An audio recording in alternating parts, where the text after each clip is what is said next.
I don't know. I don't want to be a complete cynic and say it's impossible.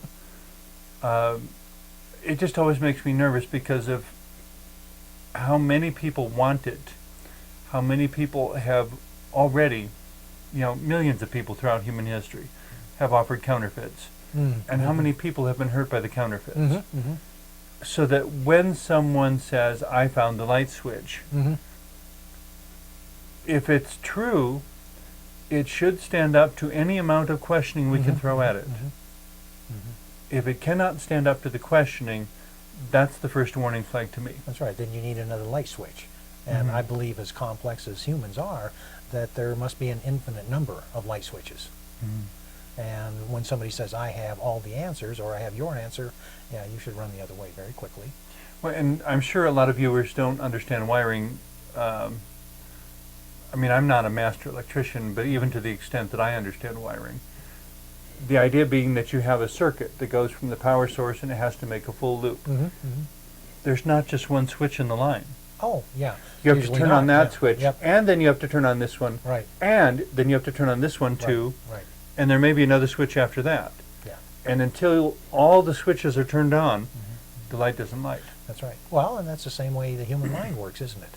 That people come in and they're looking for that one magic bullet or that one magic little Where's thing. the master switch? That's right, yeah. And when they realize, I don't think they put one in the circuit. they didn't. And when they realize that, oh, yeah, we have 1,000 different ones, okay.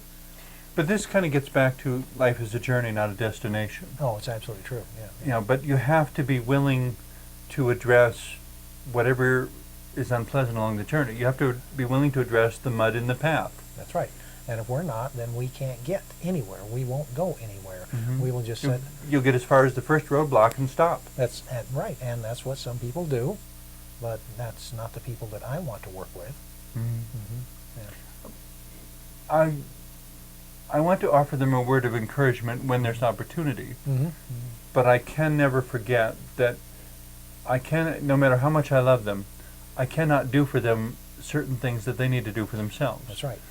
You can't do that for someone else. Some people know that Sister Who is, in addition to being a 21st century nun, is also an occasional bodybuilder. And complexity of being, yeah. So one of the captions I came up with at the beginning is, whoever wants the muscles has to lift the weights. Well, it's true, yes. There's no way around it. Well, psychically, emotionally, spiritually, that's all true. You have to experience the unpleasantnesses, or you can't appreciate what you have anyway. You can't really accomplish anything without those stepping stones. You cannot get your friend in good physical shape by doing the exercises for them. That's right. It doesn't transfer that way. Well, unfortunately, many parents think they can do that for their children. Yeah.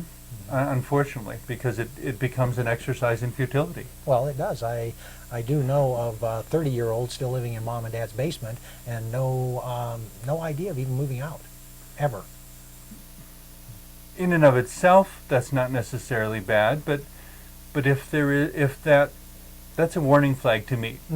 And the first thing I would go looking for is, do you have an aspiration? Do you have a sense of purpose?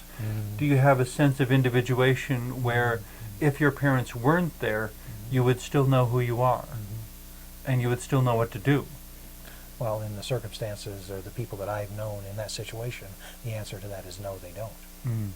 Then they know what they need to do. They are crippled and they are handicapped. And well, and it's not a physical handicap, which is not why at it all, doesn't get addressed and worked with as much. But unfortunately, we're about out of time again. Do you have a final thought that you'd like to leave our viewing audience with? Well, I think the idea of embracing whatever comes our way, the unpleasantnesses, the joys, the loves, we have to be open for all of it. If we start cutting off from any one aspect of our own emotional repertoire, we lose all of the others along with it.